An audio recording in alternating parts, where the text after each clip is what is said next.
दोस्तों, आज 26 अगस्त international dog day है। जुलाई के दूसरे मंगलवार को गाय प्रशंसा दिवस हम लोगों ने मनाया था।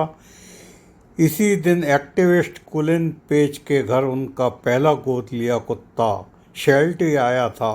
कुत्तों के प्रति उनके लगाव व डॉग्स राइट्स के प्रति जागरूकता के लिए ही इस दिवस को मनाया जाता है।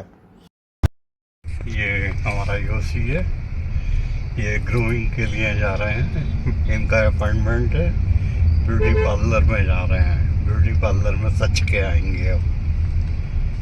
Hello, tata, bye bye.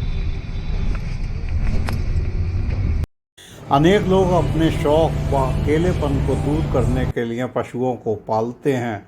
दिन भर काम करने के बाद जब शाम को आप घर लौटते हैं और आपका पेट डॉग खुश होकर आपके पास दौड़ते हुए आता है तो ऑफिस की सारी दिन भर की थकान और झंझलाहट एक सेकंड में दूर हो जाती है। लोग पशुओं को महंगी रकम में खरीदते हैं और फिर वह खरीदना नहीं कहलाता बल्कि गोद लेना कहलाता है।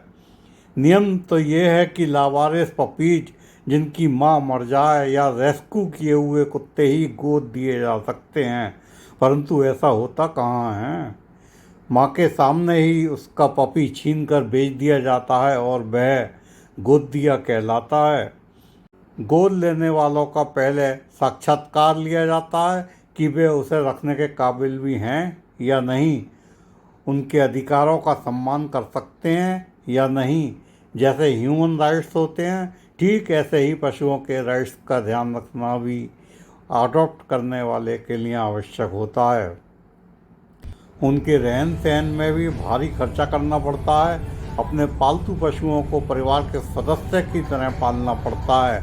उनके व्यवहार को सीखने के लिए ट्रेनर लगाया जाता है। जिन महिलाओं ने अपने बच्चे का मल कभी शायद ही उठाया हो, लंगोट की जगह डायपर पहनाया हो, वह इन पालतू पशुओं के पूप को न सिर्फ घर पर बल्कि सड़क और पार्क में भी उठाती हैं।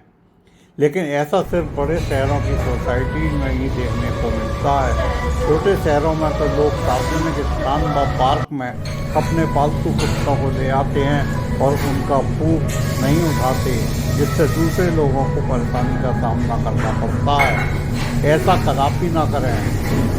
पालने वालों को इन पालतू पशुओं के बाल नाखून के काटने या संवारने की कला से अवगत होना व बीमार होने पर डॉक्टर को दिखाना व वैक्सीनेशन कराना जरूरी है।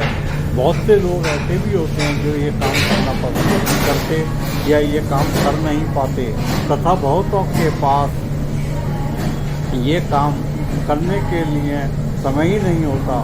इसलिए पेट्स की तमाम तरह की समस्याओं के लिए सेवाओं को देने के लिए पेट्स ग्रूमिंग सेंटर खुल रहे हैं। अभी तक इस तरह के बिजनेस का प्रचलन विदेशों में ही था, लेकिन भारत में भी इस तरह के कीमती पशुओं के पालने का शौक होने के कारण इस बिजनेस की संभावना यहाँ भी बहुत अधिक हो गई है।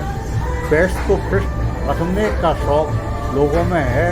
वो चाहते हैं कि उनके पेट्स की देखभाल अच्छी तरह से हो, समय समय पर उनके बाल व नाखून काटे जाएं। इसके लिए उन्हें पेट्स ग्रूमिंग सेंटर वालों की ज़रूरत होती है। पालतू पशुओं की साफ सफाई करना, उनके बाल काटना, उन्हें नहलाना धुलाना, उनके नाखून काटना, उनके शरीर की सफाई करना, कटने व अन्य तरह के घाव आदि हो जाएं तो उसका उपचार करना इन सेंटर वालों का प्रमुख काम है। यहीं पर इनकी एक्सेसरीज जैसे कि पेट्स फूड, शैम्पू, डीओ, बर्तन, चैन इत्यादि भी मिल जाते हैं और बाहर जाने पर यहाँ इनकी बोर्डिंग की सुविधा भी होती है। इसके अलावा कॉलिंग सेंटर भी होते हैं जो कॉल पर आप अपने कस्टमर के घर जाकर उनके पेट की सर्विस करते हैं। Shampoo, brush, nail cutter, powder, deo आदि करते हैं, जिसके पैसे वो कस्टमर से चार्ज करते हैं। मनोज कुमार सिंघल, MS चैनल के लिए।